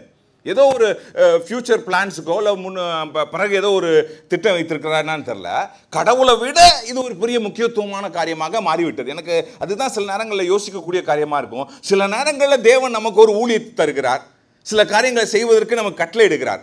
பெரிய தேவன், எனக்கு முன்னாடி எனக்கு பின்னாடி எல்லாத்தையும் தெரிந்த தேவனாக இருக்கக்கூடிய தேவன் எனக்கு ஒரு ஊழியத்தை கொடுக்கும் பொழுது, சில நேரங்களில் மனுஷீகத்தில் நான் ஏதோ ஒரு ஞானி, நான் என்னுடைய திட்டத்திற்கு முதன்மையாக நிற்பேன், அது சரியாக போகும்னு சொல்லி நினைத்து கொண்டு ஒன்று, இல்லாட்டி தேவன் நான் செய்வதை அறியாமல் இருக்கிறார் என்று புரிந்து கொள்வது, அல்லது தேவன் இதை என்ன விட்டு விடுவார், அப்படியே பார்க்காம விட்டுருவார். கிடையாது. எப்போதெல்லாம் தேவன் சில வார்த்தைகளை நம்மிடத்துல சொல்லுகிறாரோ அதை முழுமையாக கீழ்ப்படிய வேண்டும் என்று என்ன பண்றாரு? தேவன் கட்டளை எடுக்கிறார். ஒரு மனுஷன் அந்த உடன்படிக்கையை பற்றியே எடுத்து வரும் பொழுது யாருமே அதை என்ன பண்ணக்கூடாது? தொடக்கூடாது, பிடிக்கக்கூடாதுன்னு சொன்ன மாத்திரத்தில் அவன் ஒரு நல்ல நோக்கத்தோடு பிடித்தான். அது கீழே விடக்கூடாது, கடவுளுடைய உடன்படிக்கை பற்றி உடைந்து விடக்கூடாது என்று நல்ல நோக்கத்தோடு பிடித்த மனிதனே மறிக்கக்கூடிய ஒரு சூழ்நிலை. சில நேரங்களில் அதுக்கு நமக்கு வாக்குவாதம் வரும். என்ன கடவுள் ஒரு நல்ல காரியத்தையும் இப்படி பண்ணிட்டாருன்னு. இல்லை, when God says something, he means it. நானும் நீங்களும் சில நேரங்களில் காரியங்கள் சொல்லும் போது ஏதோ ஒரு காரணத்துக்காக நம்ம சொல்லிட்டு போயிடுவோம். ஆனால் தேவன் காரியங்களை சொல்லும் பொழுது அவர் நம்மக்கிட்ட சொல்கிறாரு, இல்லை நான் உண்மையாக உனக்கு சொல்கிறேன் அப்படின்னு சொல்லி. அதான் சில நேரங்களில் நம்ம கடவுள் வந்து ஐ லவ் யூ அப்படின்னு சொன்னார்னா நம்ம என்ன பண்ணுறோம்னா அந்த உலக பிரகாரமான நேசிப்பை நினைத்து கொண்டு அப்படியாக தான் தேவனுடைய அன்பு இருக்கும் என்று நம்ம நினைத்து கொள்கிறோம். இல்லை, இந்த அனுபவத்திலேருந்து நான் உங்களுக்கு ஒரு சில காரியங்கள் மாத்திரம் சொல்ல ஆசைப்பட்றேன். ஏன்னா எனக்கு இப்போ இந்த வசனத்திலேருந்து இப்போ கற்றுக்கொண்ட காரியம், ஏன் இந்த மனுஷன் வந்து கீழ்ப்படியலை, ஏன் கடவுள் வந்து கீழ்ப்படிதலை முதன்மையாக வைத்திருக்கிறாரு? உன் பலி, உன்னுடைய ஆராதனை, உன்னுடைய தொழுகை, உன்னுடைய ஜபம், உன்னுடைய வேத வாசிப்பு, உன்னுடைய ஆவிக்குரிய காரியங்கள் எல்லாம் எனக்கு தேவை கிடையாது. அதற்கு மேலாக ஒன்று இருக்குது. அது என்னன்னா கீழ்ப்படிதல். இப்போ நான் யோசிச்சு கொண்டிருந்தேன், இந்த எழுப்புதல் கூட்டத்தின் மத்தியில் இதை யோசிச்சு கொண்டிருந்த மாத்திரத்தில் நான் செய்யக்கூடிய ஆராதனை, நம்ம செய்யக்கூடிய தேவனுடைய காரியங்கள்லாம் எப்படி தேவனுக்கு கீழ்ப்படியக்கூடிய காரியமாக இருக்கிறதா என்பது தான் மிக முக்கியமான காரியமாக இருக்குது. ஏன்னா அதை நான் சீராக ஆராய்ந்து பார்க்கவில்லை என்றால் ஏதோ இந்த சவுலை போல தான் நானும் ஒரு இடத்துல போய் நிற்கக்கூடிய நபராக என்ன பண்ணுவேன். அது இவனோட அனுபவத்திலேருந்து அந்த முதல் வாக்கியம் நான் சொன்னேன் பார்த்தீங்களா, ஆல்மோஸ்ட் ஒபீடியன்ஸ், ஏறத்தாழ நான் முடிச்சிட்டேங்க எல்லா வேலையும் அப்படின்னு சொல்லி தான் இந்த மனுஷன் வந்து நிற்கிறான். ஆனால் கடவுள் வந்து அதில் விருப்பப்படலை. எங்கெல்லாம் போய் நிற்கிது பாருங்கள் அந்த சூழ்நிலை, வருத்தமான சூழ்நிலை. 24ஆம் அதிகாரம் படிங்க. 24ஆம் அதிகாரம். கர்த்தருடைய கட்டளைகளையும் உம்முடைய வார்த்தைகளையும் மீறினதினாலே பாவம் செய்தேன். நான் ஜனங்களுக்கு பயந்து அவர்கள் சொல்லை கேட்டேன். சரி, ஃபர்ஸ்ட் டிஸ்ஓபீடியன்ஸுக்கு மொதல் காரணம் என்ன தெரியுங்களா? என்ன மொதல் காரியம் தெரியுங்களா? Misplaced fear. கடவுள் மேலே இருக்கக்கூடிய பயத்தை மனுஷன் மீது பயம் வச்சுக்கிறது.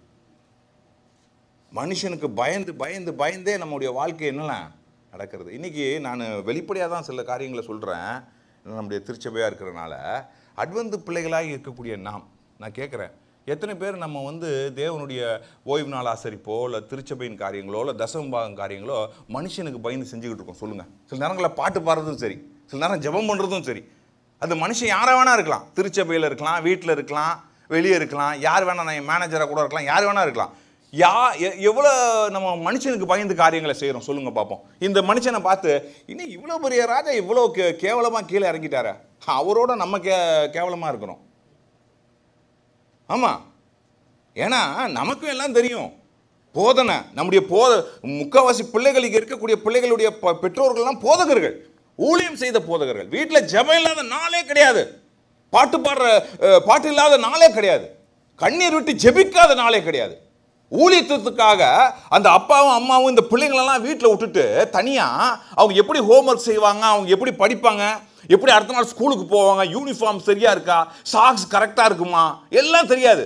அந்த வேதாமத்தை எடுத்து அந்த மனைவியோடு சேர்ந்து அவங்க போயிடுவாங்க ஒரு 6 மணி போல், 9 மணி 10 மணி. ஏன்னா அங்கே என்ன ஊழியம் நடந்துச்சோ நமக்கு தெரியாது. அங்கே வரும்போது பிள்ளைகள் தூங்கிட்டு இருப்பாங்க, அடுத்த நாள் ஸ்கூலுக்கு போகும்போது. அப்படிப்பட்ட இல்லத்தில் வாழ்ந்து கொண்டு இருந்தோம் நமக்கு. ஆனால் நம்ம என்ன பண்ணுறோன்னா மனுஷங்களுக்காக பயந்து காரியங்களை செய்கிறோம். நான் இன்னைக்கு உங்களுக்கு வெளிப்படையாகவே சொல்கிறேன், நம்ம முதுமையான கிறிஸ்தவர்களாக மாற வேணும். இந்த எழுப்புதல் கூட்டத்தின் மூலமாக நான் சொல்கிறேன், முதுமையான கிறிஸ்தவர். உங்களையும் என்னையும் போலீஸ் காரங்க மாதிரி யாரும் பின்னாடி வந்து பார்ப்பதற்கு தேவையே கிடையாது. யாருக்கும் நீங்கள் வெக்கப்பட வேணாம், பயப்பட வேணாம். கடவுளுக்கு மாத்திரம் தான் பயப்படணும்.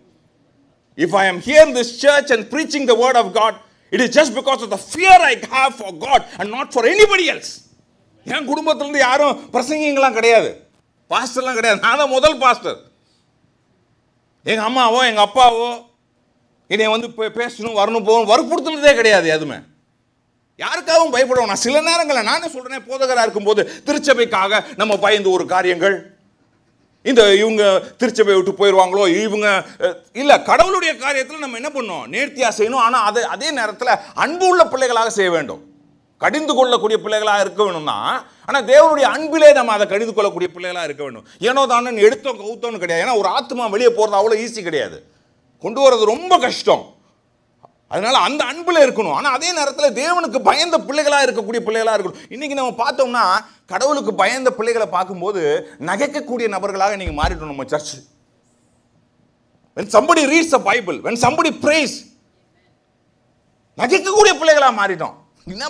அவரு என்ன பண்றாரு, அடுத்த முறை இவர் பக்கத்தில் நம்ம ஜெபிக்க கூடாதுன்னு சொல்லி இந்த மனுஷன் எல்லாத்தையும் எடுத்துட்டு வந்துட்டு, கடவுளே நமக்கு எதிராக நான் பாவம் செய்து விட்டேன், ஆனா நான் எதுக்கு இதெல்லாம் செய்தேன்னா இந்த மனுஷங்களுக்காக தான்.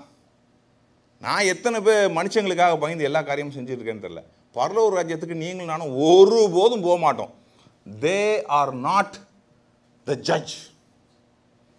அவங்க கிடையவே கிடையாது எந்த காரணத்தையும். அதுக்குன்னு சொல்லிட்டு அவங்களுக்கு சில நபர்கள் என்ன பண்ணுறாங்கன்னா, பாஸ்டர் நீங்கள் தான் சொல்லிட்டீங்களா நான் எப்படி வேணா இருக்கலாம்னு சொல்லிட்டு ஏனோ தானே இருக்கக்கூடாது.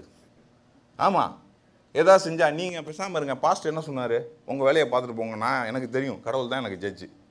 கடவுள் தான் ஜட்ஜு, ஆனால் உங்களை பார்த்து கடவுள் மேலே இருக்காருன்னு சொல்லி ஒருத்தனுக்கு தெரியணும்ல, அந்த வாழ்க்கை வாழணும்ல. Others should see you and see your light and glorify the Father who is in heaven. அதுக்காக தான் நம்ம படைக்கப்பட்டிருக்கிறோம். அதுதான் முக்கியமான திட்டம். ஏனோ தானோ என்று வாழ்வது கிடையாது, இப்படிதான் வாழணும், கீழ்ப்படிந்து தேவனுக்கு உண்மையாக வாழணும். அதே நேரத்தில் மனுஷனுக்கு பயப்படாத மனிதர்களாக நம்ம என்ன பண்ணோம், வாழக்கூடிய பிள்ளைகளாக இருக்கணும். அதுதான் சவுல் ராஜாவுடைய அனுபவத்திலிருந்து நான் கற்றுக்கொண்ட ஒரே ஒரு காரியம். First disobedience is that he feared man than God. அதுதான் முதல் காரியம். ரெண்டாவது காரியம் 21வது வசனம் படிங்க. ஜனங்களோ உம்முடைய தேவனாய கர்த்தருக்கு கீழ்காலிலே பலியிடுவதற்காக கொள்ளையிலே சாபத்தீடாகும் ஆடு மாடுகளிலே பிரதானமானவைகளை பிடித்து கொண்டு வந்தார்கள் என்றான். சரி, அவன் என்ன சொல்றான்னா, இப்போ ஒரு காரணம், இது நொண்டி சாக்கு சொல்லுவாங்க பார்த்தீங்களா, ட்ரைங் டு ஜஸ்டிஃபை. நான் சொல்லுவேன், இது ஒன்றே ஒன்று நம்ம தெரிந்து கொள்ள வேண்டும். நம்ம எப்போ நம்மளை நியாயப்படுத்திக்கிட்டே இருக்கோமோ அப்போ நம்ம மாறவே மாட்டோம். நான் ஒத்துக்கணும். நான் போதகராக இருக்கிறேன். அநேக நேரங்கள் நம்ம போர்ட் மீட்டிங்ஸில் உட்காருவோம், நம்ம பிஸ்னஸ் மீட்டிங் உட்காருவோம். எல்லாம் இருக்காங்க, எல்லாத்துக்கும் தெரியும். சராசரி மனுஷங்க தான் போதகர்களும். சில நேரங்களில் தவறு செய்வதற்கு அதை நம்ம மறைக்க பார்க்கக்கூடாது, தெரியுதுங்களா? வெளிப்படையாக டிரான்ஸ்பரண்ட்டாக இருக்க நம்ம கற்றுக்கணும். அப்போது நம்மளை என்ன பண்ணுவாங்க, இப்போ நான் ஒரு பைபிள் ஸ்டடிக்கு போவேன், சில நேரம் படிப்பேன். அப்போ அவங்க சில கேள்வி கேட்பாங்க, எனக்கு தெரியாது அந்த கேள்வி. ஏதாவது தப்பாக சொல்கிறதோட நான் என்ன சொல்லிடுவேன், நான் உங்களுக்கு நாளைக்கு சொல்கிறேன்னு சொல்லிடுவேன். புரியுதுங்களா? அது வந்து நான் என்னையவே இது பண்ணிக்க கூடாது. அது இங்கே பார்த்தீங்கன்னா நியாயப்படுத்திக் கொள்வது சரியான காரியம் கிடையாது. இங்கே இவர் என்ன பண்ணிட்டாரு, ஃபர்ஸ்ட் எடுத்தோடனே நான் மனுஷனுக்கு பயந்துட்டேன்னு சொல்லிட்டாரு. கடவுளோட நான் மனுஷன் தான், இவங்களால தான் நான் இப்படி பண்ணிட்டேன்னு ஒரு காரணத்தை கண்டுபிடிச்சிட்டாரு. He want to hide behind the people. A good leader is not one who hides behind the people. மக்கள் பின்னாடி போய் ஒளியக்கூடியவர் ஒரு நல்ல தலைவரே கிடையவே கிடையாது. காட்டி கொடுத்துட்றாரு இவர். தெரியுதுங்களா? யாராவது வந்தால் இல்லை நான் இல்லை இவங்க தான், நான் இல்லை இவங்க தான் அப்படின்னு பின்னாடி கையை காமிச்சிட்டு அப்படியே போயிடலாம் அப்படின்னு ஒன்று. ரெண்டாவது என்னன்னா, இன்னொரு இதுவும் நான் இது எதுக்கு எடுத்துகிட்டு வந்தேன்னா, இந்த நல்ல செழிப்பான ஆடு மாடுகள்லாம் எதுக்கு எடுத்துகிட்டு வந்தேன்னா, தேவனுக்கு பலி செலுத்துவதற்காக நான் கொண்டு வந்தேனா. நான் வந்து ஆவிக்குரிய வாழ்க்கையில் ஒரு ப்ராக்டிக்கல் லெசன் ஃபஸ்ட்டு இது சொன்னால் நம்ம மனுஷங்களுக்கு பயப்படுறோன்னு, அது நியாயமான காரியம். இப்போ இங்கே வந்து இந்த மாதிரி காரியத்தை நம்ம செஞ்சுருக்கோமான்னு சொல்லி நம்ம யோசிச்சு பார்க்கணும். நான் இதை கொண்டு வந்தேன், இது நல்லதை செய்கிறதுக்கு தான் கொண்டு வந்துட்டேன். நான் இதை கொடுக்கல, ஏன்னா இதை இப்படி பண்ணலான்னு நான் யோசிப்பேன். நான் போதகராக ஒரு காரியத்தை சொல்கிறேன், ஒருவேளை உங்களுக்கு அதில் ஒரு மிஸ் அண்டர்ஸ்டாண்டிங்கில் ஒரு ராங் அண்டர்ஸ்டாண்டிங் இருந்தால் அதை நீங்கள் தெளிவுபடுத்திங்க. சில நேரங்களில் நம்ம தசம பாவம் கொடுக்குறோம் பார்த்தீங்களா, அது தேவனுடைய பண்டகச்சாலைக்கு போகக்கூடிய காரியமாக இருக்கணும். நான் என்னுடைய பாக்கெட்லேருந்து யாருக்காவது ஊழியம் செய்கிறேன்னா அது என்னுடைய சொந்த காரியங்களாக என்ன பண்ணணும் இருக்கணும். திருச்சபையில் சரியில்லை, அதனால நான் என்ன பண்ணேன், நானே வந்து கையில் எடுத்து தசமபாகங்களை உபயோகித்து கொண்டேன் அப்படின்னு சொல்கிறது எந்த விதத்தில் நியாயம் கிடையாது.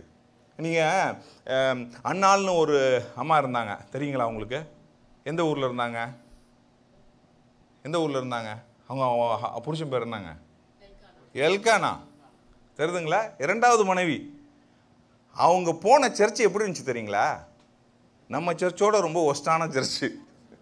நம்ம சர்ச்சுன்னா தவறாக புரிந்துக்காதீங்க. நம்ம இப்போ எப்படின்னா, அந்த பிள்ளைங்க 2 பேரும் விபச்சாரம் செஞ்சுருந்தாங்க சர்ச்சில்.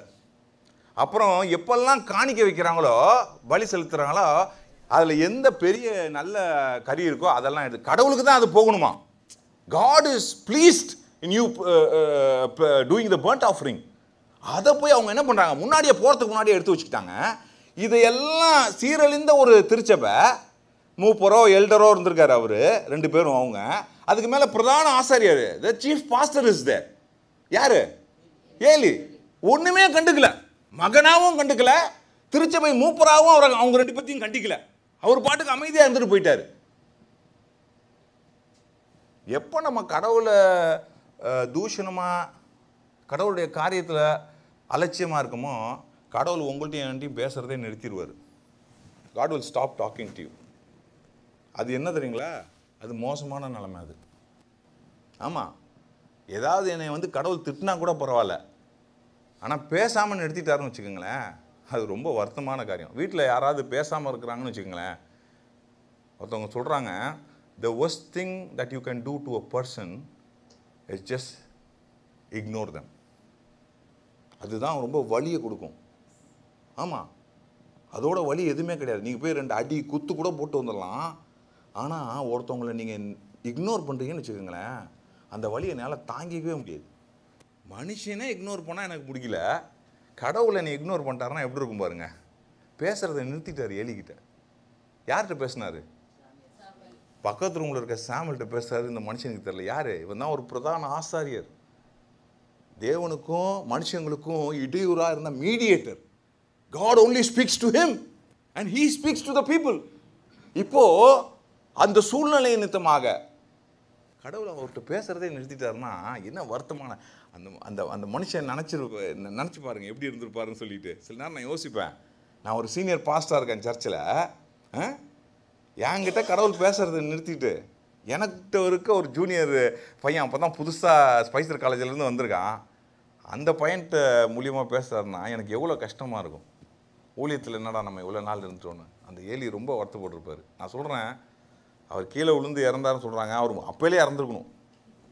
இதில் இருதயம் உடைஞ்சி கடவுள் 2 முறை வந்து சொல்கிறாரு பாருங்களா. அவர் என்னை கூப்பிட்டீங்களான்னா அவருக்கு தெரிஞ்சு போச்சு, ஓ God has called him அப்படின்னு சொல்லிட்டு. இங்கே பார்த்தீங்கன்னா கடவுளுக்கு கொடுக்கக்கூடிய அந்த பலியை வந்துட்டு என்ன பண்ணுறாருன்னா இவர் எடுத்துக்கிட்டு இதுக்கு ஒரு காரணத்தை சொல்லக்கூடிய நபராக மாறுறாரு. நான் நினைக்கிறேன் நம்ம நிறைய நேரங்களில் கடவுளுடைய பிரியமான காரியத்தை நம்ம எடுத்துக்கிறோம்னு நினைக்கிறேன். சின்ன சின்ன காரியங்கள், அது திருச்சபையில் நேரமாக கூட இருக்கலாம், காணிக்கையாக இருக்கலாம். சில நேரங்களில் நம்ம ஊழியம் செய்யக்கூடிய அந்த ஒரு ஆத்மாவை கூட நம்ம வேற ஏதோ ஒரு வழியில் போய் சேர்த்து விட்டுறது. நான் யாரையும் குற்றம் சொல்ல வரல.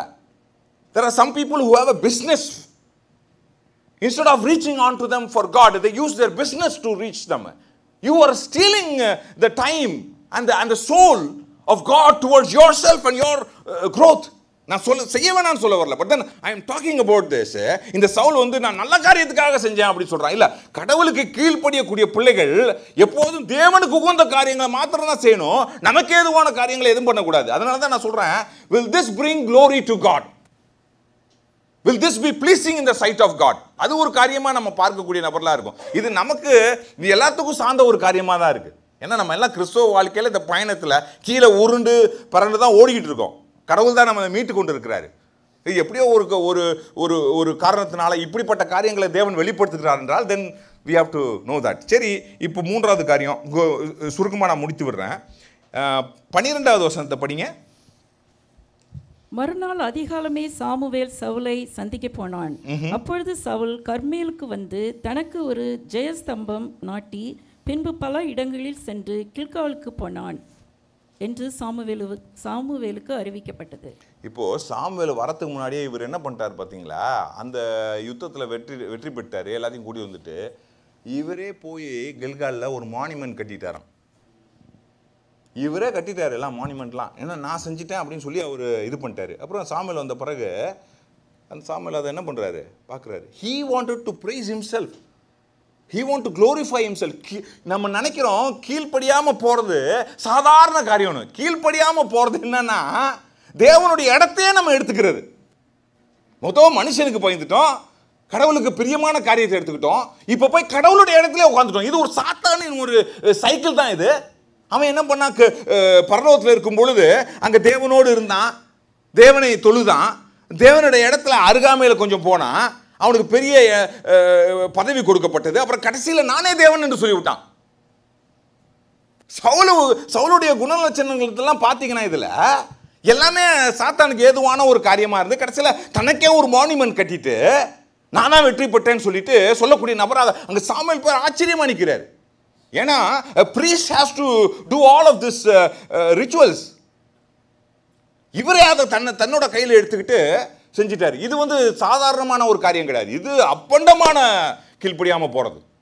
துணிஞ்சு பாவங்களை செய்யக்கூடிய நபராக என்ன பண்ணிட்டாரு, மாறிட்டாரு. நீங்க இந்த அனுபவத்தின் கடைசியில் பார்த்தீங்கன்னா கடவுள் மனம் திரும்புறாரு, கடவுள் வெட்கப்படுறாரு இவரை ராஜாவா சூஸ் பண்ணதுக்கு.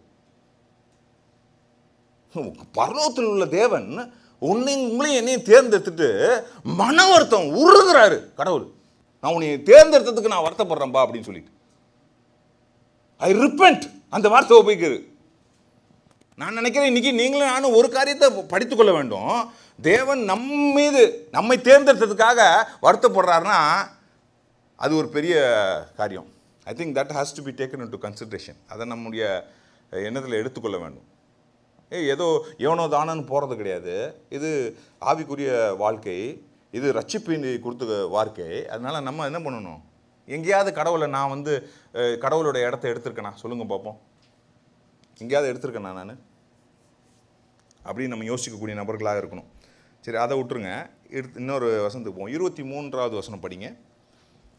இன்னும் எனக்கு 2 பாயிண்ட் தான் இருக்கேன். இரண்டகம் பண்ணுதல் பில்லி சூனியம் பாவத்துக்கும் முரட்டாட்டம் பண்ணுதல் அவபக்திக்கும் விக்கிர ஆராதனைக்கும் சரியாய் இருக்கிறது. நீர் கர்த்தருடைய வார்த்தையை புறக்கணித்தபடியினாலே அவர் உம்மை ராஜாவா இராதபடிக்கு புறக்கணித்து தள்ளினார் என்றார். இப்போ இது 2 வார்த்தை அங்கே உபயோகிக்கப்படுகிறது. ஒன்று விக்கிர ஆராதனை, இன்னொன்று என்னதுங்க, பில்லி சூனியம், டிவினேஷன் அண்ட் ஐடாலட்டரி அப்படின்னு ஆங்கிலத்தில் சொல்கிறாங்க. Disobedience leads to idolatry.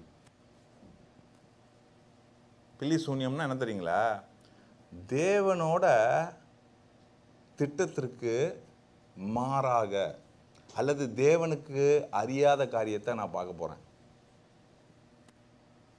ஒருத்தர்கிட்ட போய் நிற்கிறோன்னா என்னுடைய எதிர்காலத்தை சொல்லுங்க அப்படின்னு சொல்கிறோம்ல, அப்படின்னா கடவுள் எனக்கு வைத்திருக்கக்கூடிய திட்டத்தை விட அந்த நபர் எனக்கு அதிகமான ஞானத்தோட காரியத்தை சொல்ல போகிறார். ஒரு மனுஷன் கடவுளுடைய காரியத்துக்கு மேலே ஏதோ ஒன்று சொல்ல போகிறான்னு சொல்லி போய் நிற்கக்கூடிய ஒரு அனுபவம் தான் தேவனுக்கு கீழ்ப்படியாமல் போவதுன்னு சொல்லி இங்கு எழுதப்பட்டிருக்குது.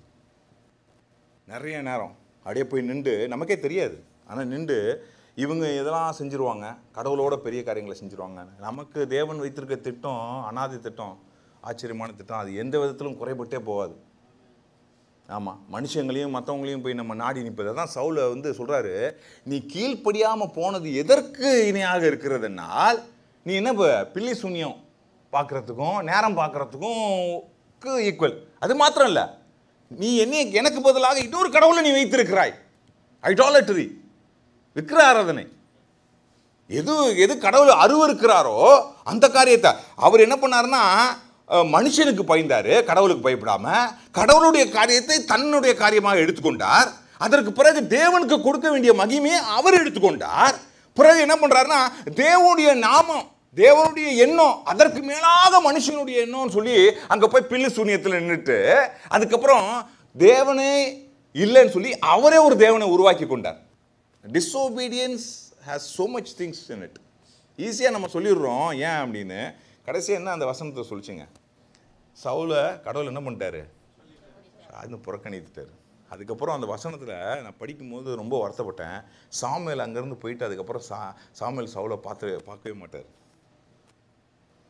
அப்புறம் அந்த அனுபவம் உங்களுக்கு தெரியும், அவர் இல்லாத போது இவர் எங்கெல்லாம் போனார், என்ன பண்ணார், எப்படி மரித்து போனார்னு.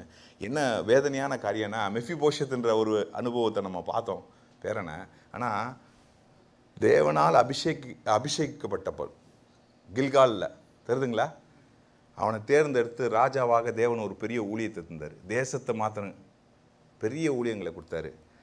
அபிஷேகிக்கப்பட்ட ஒரு மனுஷன் ஒரு புறஜாதியாரால் கொல்லப்பட்டான். அவன் மாத்திரம் இல்லை, அவனுடைய குமாரனும் சேர்ந்து அழிந்து போகக்கூடிய.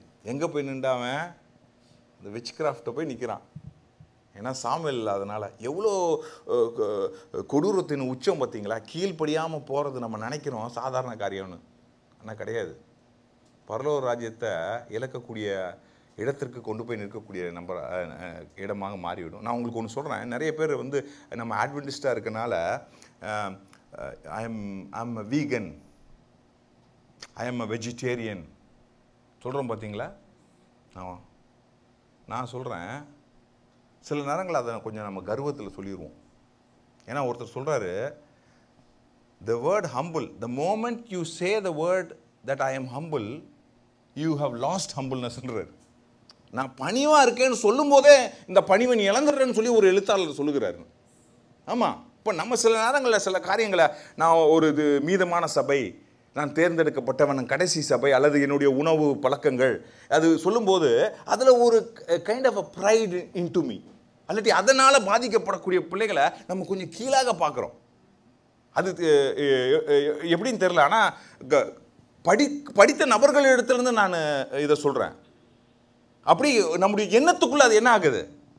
அதனால தான் ஊழியம் செய்யும் பொழுது சில நேரங்களில் போதகராக எனக்கு கல்லூரியில் படிக்கும்போது இந்த வார்த்தை த ரெமனன்ட் நம்ம சொல்கிறோம் பார்த்தீங்களா, மீதமான, அதே நம்முடைய ஊழியத்தை சில நேரங்களில் தடுக்குதுன்னு சொல்லி ஒரு எழுத்தாளர் எழுதுகிறார், ஒரு தியாலஜின்னு. ஏன்னா நான் ரெமனண்ட்டாக ஆகிட்டேன், நானே மீதமானமாக ஆகிட்டேன்னா அப்புறம் நீ மீதுக்கு வெளியே தானே இருக்கிற நீனு, அந்த ஃபர்ஸ்ட் ஸ்டெப்பே எனக்கு தொடக்கம் இல்லை அப்படின்னு சொல்லி சில சொல்கிறாங்க அவங்க. ஆனால் நம்ம வேதாமத்தின்படி மீதமான சபைகள் நம்முடைய கடைசி சபை, தேவனால் தேர்ந்தெடுக்கப்பட்டது அந்த சத்தியத்தை சொல்வதற்கு. ஆனால் சத்தியத்தை நம்ம வெளிப்படையாக வெளியே போய் சொல்லும் பொழுது நம்ம என்ன பண்ணோம், இயேசுவை போல் நம்ம என்ன பண்ணணும், சொல்லக்கூடிய நபர்லாம் வரணும். எப்படி அந்த சமாரிய பெண்மணியோடு தேவன் பேசும் பொழுது அந்த உறவில் எந்த விரிச்சலும் இல்லாதபடி அந்த மகள் தான் கேள்வி கேட்டான், என்ன ஒரு யூதராக இருந்து நீங்கள் என்கிட்ட பேசுனீங்க அதுன்னு. ஆனால் கடவுளுக்கு இயேசு கிறிஸ்துக்கு அப்படிப்பட்ட ஒரு காரியமே என்ன இல்லை. ஆனால் போக போக என்ன பண்ணும், அந்த சத்தியத்துக்குள்ளே ஆளக்கூடிய பிள்ளைகளாக வருவோம் நம்ம. அப்போ நம்ம ஒரு காரியத்தை நம்ம புரிந்து கொள்ள வேண்டும். என்னென்னா சில நேரங்களில் நம்ம கொஞ்சம் அப்படி மேலே யோசிக்கக்கூடிய நபர்களாக ஆயிடுறோம். அந்த ப்ரைடு நமக்குள்ளே என்ன பண்ணிடுது, வந்துடுது. அதுதான் இந்த சவுல் ராஜாவுக்கு ஃபஸ்ட்டு தொடக்கத்திலேருந்து அந்த ப்ரைடு கொஞ்சம் கொஞ்சமாக வளர்ந்து கடைசியில் என்ன பண்ணிடுச்சுன்னா கடவுளுடைய இடத்துலையே போய் உட்காரக்கூடிய நபராக என்ன பண்ணிடுச்சு, மாட்டிட்டு. அதனால தான் கடவுள் சொல்கிறாரு, நான் வெட்கப்படுறேன், நான் வேதனைப்படுறேன், நான் மனம் திரும்புகிறேன், அதை பற்றிய ஒரு தியாலஜி ஒன்று இருக்குது. எப்படி கடவுள் வந்து மனம் திரும்புவார் அப்படின்னு சொல்லிட்டுன்னு இல்லை, அவருக்கு முன்னாடியே அந்த திட்டத்தை தெரியும். ஆனால் அந்த சூழ்நிலை நிமித்தமாக அதை சொல்ல வேண்டிய கட்டாயத்துக்கு கடவுள் என்ன பண்ணுறாரு, போகிறார். ஒரு தேவனால் தேர்ந்தெடுக்கப்பட்ட ஒரு மனுஷன், அபிஷேகம் செய்யப்பட்ட மனுஷன், அந்த ஊழியத்திற்காக நியமிக்கப்பட்ட மனுஷன் அவ்வளமான நிலையில் அழிந்து போகக்கூடிய காரியத்தை பார்க்கும்போது வேதனையாக இருக்குது. ஒரு குடும்பத்தார், ஒரு சத்தியத்தில் இருக்கக்கூடிய திருச்சபை பிள்ளைகள், நம்ம திருச்சபையில் வந்து சத்தியத்தில் இருந்து பிறகு அவங்களுடைய நிலைமை மோசமாகி போகிறத நம்மளால் பார்க்கவே முடியாது. தெரியுதுங்களா? கடவுளுடைய மனுஷன் அதுபோல் தேவன் இன்னைக்கு நம்ம தேர்ந்தெடுத்திருக்கிறாரு. நம்மளை இந்த திருச்சபையில் அழைத்து வந்திருக்காரு, இந்த சத்தியத்தை கொடுத்துருக்கிறாரு. இன்னைக்கு நம்ம இந்த பயணத்தில் போய் கொண்டிருக்கும் பொழுது நம்மளை நாமே ஆராய்ந்து பார்த்து தேவனுக்கு உகந்த பிள்ளைகளாக நம்மை ஆயத்தப்படுத்தி நம்ம அவர் மீது சார்ந்து கீழ்ப்படியக்கூடிய பிள்ளைகளாக இருக்க வேணும். அதுக்கு தான் நம்ம என்ன பண்ணணும்னா கில்காலுக்கு போகணும்.